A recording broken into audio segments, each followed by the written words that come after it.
Good evening, everyone, and welcome to Friday Night Frenzy, the show the players watch. At least that's what they told me. I'm Sam Ali, and tonight we celebrate the old and the new. The Negaunee-Marquette rivalry is the second longest rivalry in the state of Michigan, and tonight they battled on the brand new turf field in Marquette for the Diamond Jubilee Trophy. Let's get to the action. First quarter, Miners sticking with the ground and pound strategy, but the Redmen read the scouting report for their opponent. But eventually, Negaunee would work their way down inside the 10-yard line, but on fourth down, Marquette stuffs them at the line. Turnover on downs as the Redmen get the ball. On the very next play, though, miscommunication on the snap. Jackson Ostrowski falls on it, and Brandon Rogers takes him down for the safety, and just like that, Negaunee is up 2-0. They get the ball back, and a few plays later, Shane Ring with the rock, and he will not be denied. Rumble, young man, rumble. 35-yard touchdown run for Ring, and that gives the Miners a 9-0 lead. The Redmen tried their best to push the ball down the field. Ostrowski tries to air it out to his right, and he is picked off by Jacob Ennett, who gains a couple more extra yards on the play to set up Negaunee in great field position. A couple plays later, on third down, Negaunee goes to the ringer. Shane Ring carries a tackler with him into the end zone. The Diamond Jubilee Trophy belongs to the Miners as they get the win tonight, 32-0 the final score.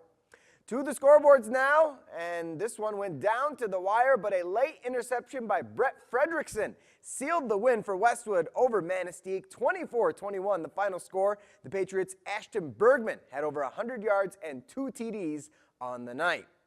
We go to ISHPEMING now as the Hematites are fighting for their playoff lives tonight against St. Ignace. Third quarter game tied at 8. Mitchell Peterson goes up the gut and in. Two-pointer is good as the Saints take a 16-8 lead.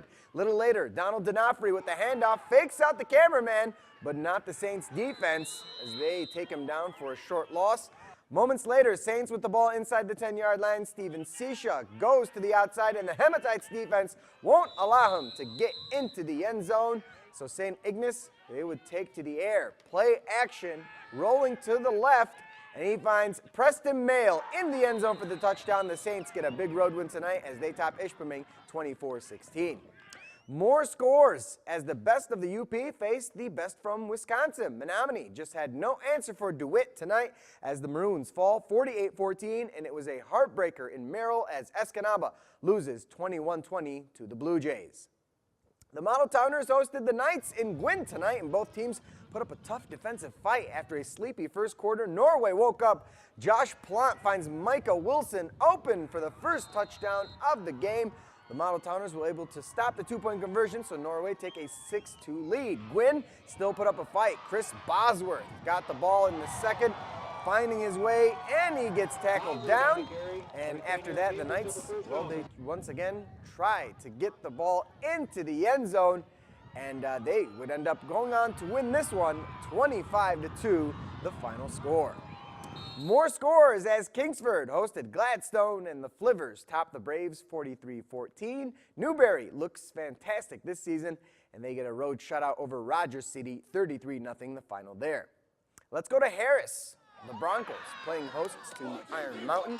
First quarter, a Mountaineer is going to score, and if you guessed Josh Tucker, then you are right. Iron Mountain takes a 7-0 lead. But the Mountaineers had some issues taking care of the ball. Gavin Wright with the carry, and watch Kadeen Mustafa pull the ball out, and the Broncos fall on it. Heads up play, but they don't score on that drive. A little later, Aaron Bolo drops back to pass, and he's got a man deep, but Jace Briggs steps in front of it and intercepts the ball, even gains a handful of yards after the play. But again, the Mountaineers do not allow the Broncos to capitalize, and that allowed them to get the win tonight, 30-8, the final score. Hancock turns the ball over 8 times tonight as they fall to West Iron County, 34-7. Hurley rebounds after some recent nail-biting losses to get the win over Houghton, 20-14. The Gremlins and the Bulldogs will meet next week in the Copper Bowl in Houghton. Lance gets the win over Northland Pines, 26-12, the final score. To Munising now, as the Mustangs hosted Go Gibbik. It's nice to have a weapon like Corey Cody as he bulldozes his way into the end zone for 6 points. Munising says, you know what's better than 6 points?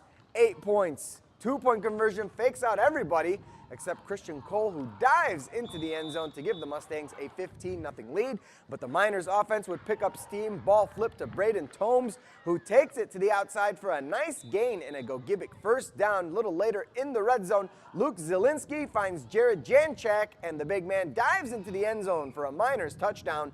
But Stang Nation would come up big tonight at home as they get the win, 36-6, the final score.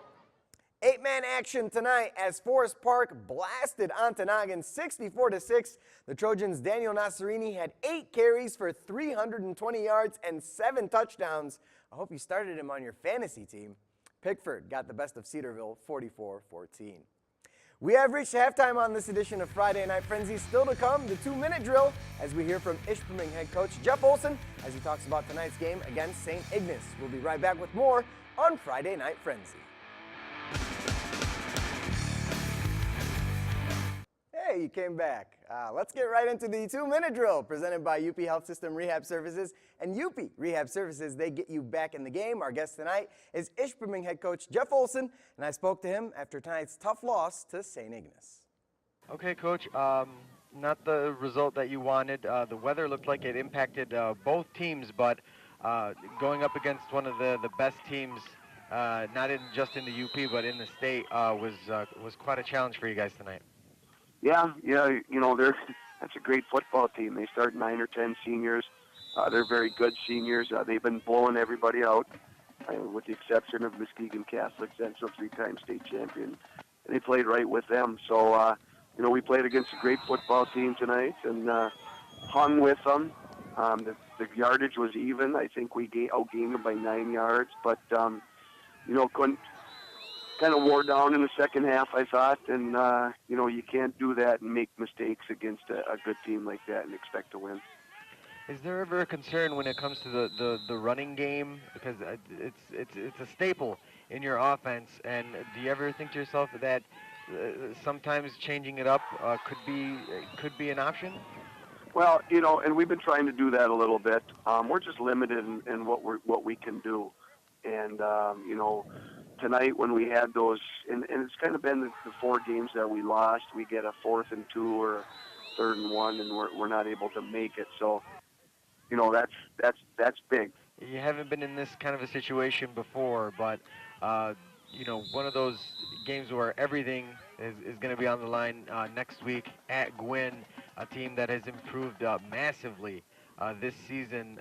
What's going to be the message to the kids in this final, almost do-or-die game?